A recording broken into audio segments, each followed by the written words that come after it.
coffee. Anyone? Coffee.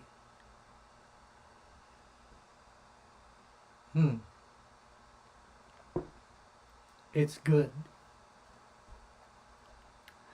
Now, I got it from Fox News about half an hour ago that Fox is outpacing Harris 40, 46 to 39 or 49-36, thereabouts.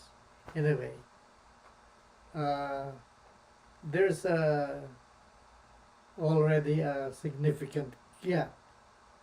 Now, as the election continues and voting gets on its way through the day, it is expected that Trump will be a runaway winner with better than 10% edge over more than 10, not 10%, but more than 10 points, maybe 20 to 25 points edge over Kamala.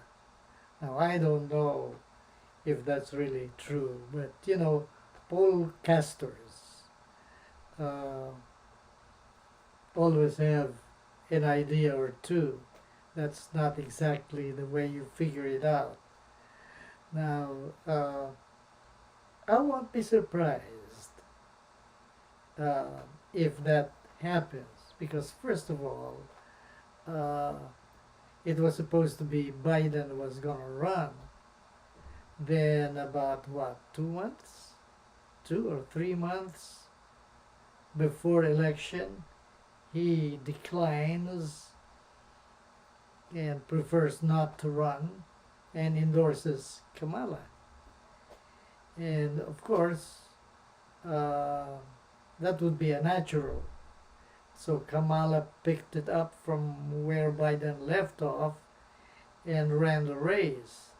Of course, you might say that she just had a little time, short time that is, to prepare and to, you know, think things over, or, you know, if it were a chess game, one would review or study and analyze and prepare, yes, several opening moves, right? Not just one, but several, as well as attack moves or defense moves, and all sorts of configurations. Well, Kamala just didn't have the time. But one thing is really up against Kamala, and that is the observation that many times, well, I don't know if it's really many times, but more than one time, she is caught or described as feeling like she's on a floating realm, not being so relevant to what is the issue at hand, and often quote saying statements that she herself would probably not be able to put together. Well, I don't know about that. I haven't had the chance to observe Kamala Harris so intently or closely. But you know, Trump is a fox. Yes, other than the fact that Fox really endorses Trump. But we had seen good days when America was led by Trump as president. The economy was up, uh, the respect of other countries towards the United States uh, was at a high, and if Trump continued another 4 years of Trump watch over the United States could have benefited from that uh, trajectory, right? Because Trump gathered some momentum. No one can deny that. And he had some respectable policies, foreign policies as well as domestic ones. Now, should Trump be the winner, and it looks like he might already be, how would he deal with China, Russia, North Korea, Iran, Israel? How would he look at the Gaza conflict? Well, we can second guess him.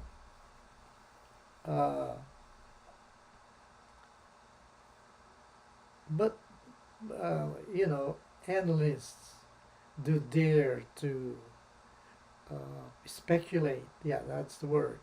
Speculate what Trump would do. Well, first of all, on the border issue, it's clear. He had said it so many times. He would stop the crazy illegal immigration of Mexicans. Not only Mexicans, but other people would use the Mexican route to get into the United States. And as far as I'm concerned, really, that was crazy. Not crazy because it's all about Mexicans. No. It's because of the fact that even terrorists, people who have wild imaginations, even those who are mentally deranged, or those who have emotional aberrations that are harmful to society, could get through the border and get into the United States. And what? And, well, what do you expect? Right? I mean, you need no other words to say. It's really just crazy, right? Because Muslim terrorists could go through there. What? Simply people who are imbalanced, people with wild motivations, right? It's about time that thing got stopped, right? Right. Okay, now, what happens to Israel? Well, I think Trump would have wisdom enough to do what he's supposed to do. He would continue an alliance with Israel, but it does not mean that if Israel would go would cross the line, which means the line of sanity, the line of balance, the line of human rights.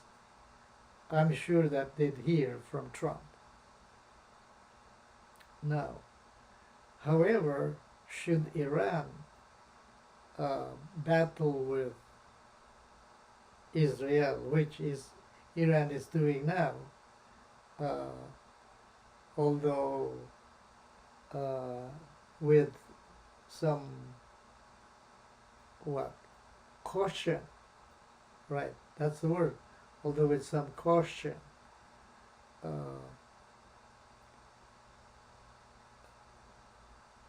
Trump would know how to deal with that too.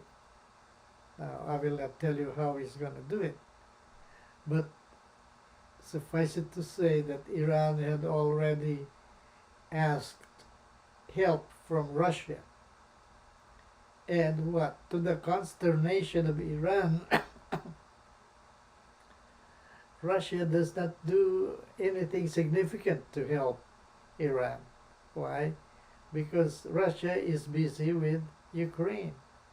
And already Ukraine is making incursions into Russia, which is probably the right war strategy to do as far as Ukraine is concerned. Bring the war out of Ukraine and into Russia, and let's see what happens, right?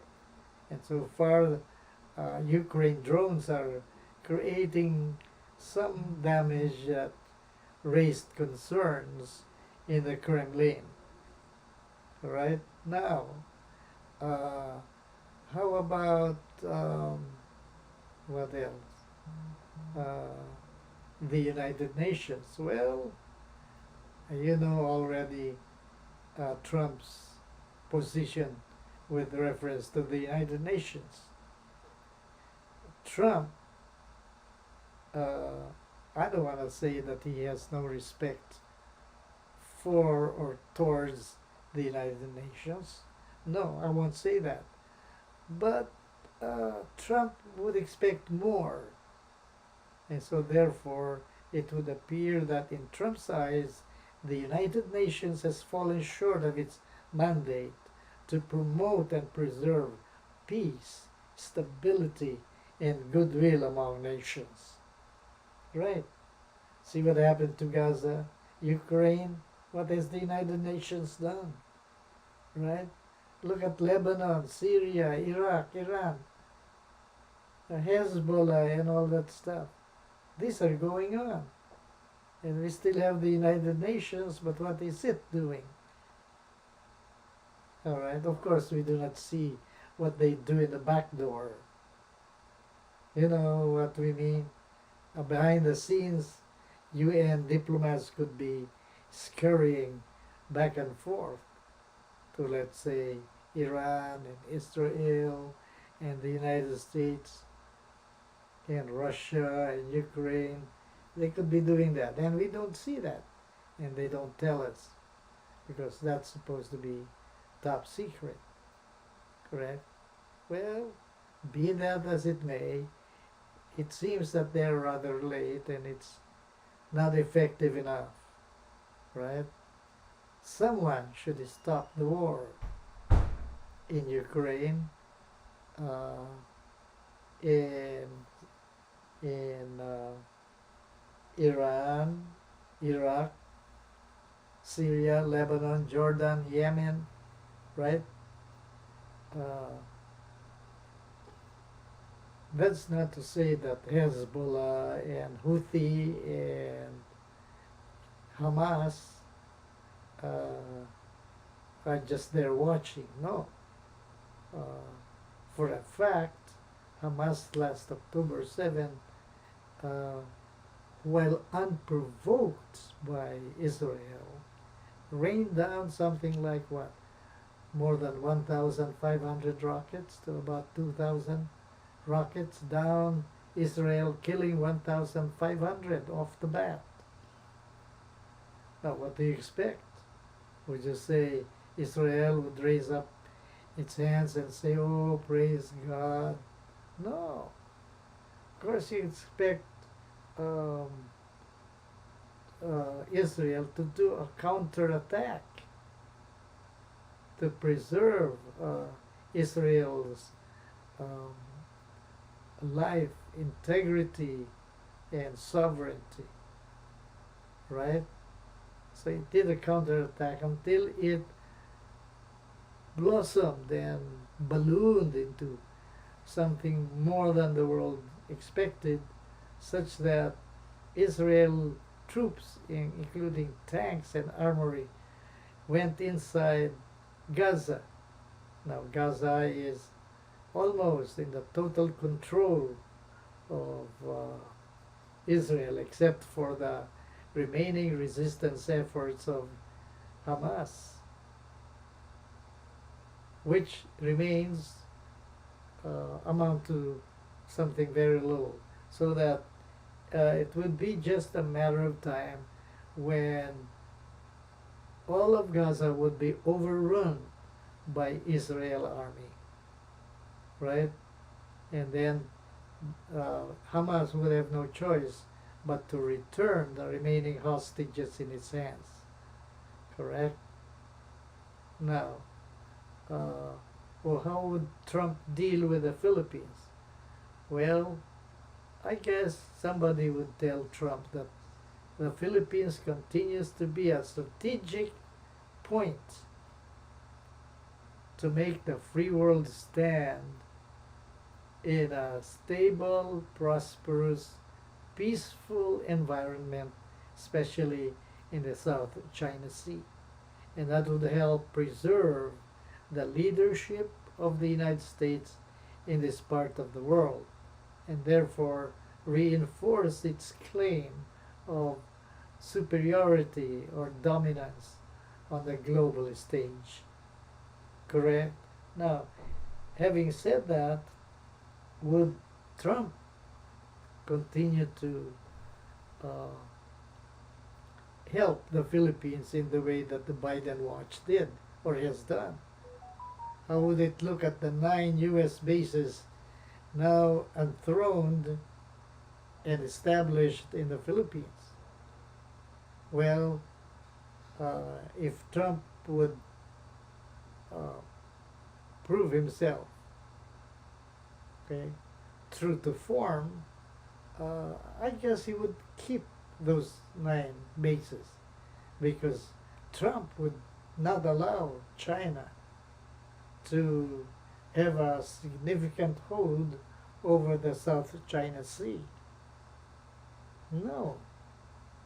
That would be transgressing the limits of sovereignty of the United States.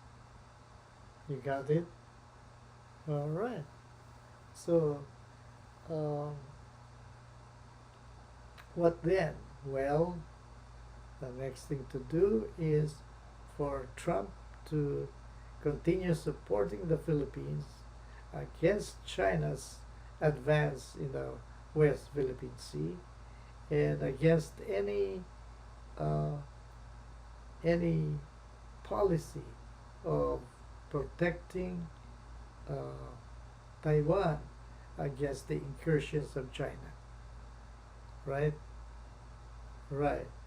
Nevertheless, Trump would continue his sway over the United States domestically as well as internationally. And that being said, the Philippines is now on its way to towards the senatorial elections of 2025, and naturally Bongbong Marcos would be prepared, or would prefer to see that certain personae included in his role of senatorial candidates would triumph over other candidates, right? But having said that, we'll leave that first to how things might go, and with prayers, even things that we don't expect might happen for the good of the country and for the good of the generations to come. Okay? So God bless you. Watch me again when I come back on another blog featuring President Duterte, President Bongbong Marcos, INDAY SARA, Congressman Marcoleta, the works of Congress, maybe about QUIBOLOY. What do we say about that man? And also what is the truth about Duterte having visited Bongbong Marcos. As far as I'm concerned, that was a good idea, because that would strengthen the Philippines, especially now that we're facing the prospect of the surge of China's incursions in the South China Sea, that threatens the very stability of the Philippines in this part of the world. All right? So with that said, let me say God bless you, keep safe, and watch me again when I come back on another episode of Manilumba TV Live. Now I am using the name Manong Kwentoryador. Sounds good. Huh? Manong Kwentoryador. All right? So God bless you, keep safe, and see you again sometime. Bye-bye.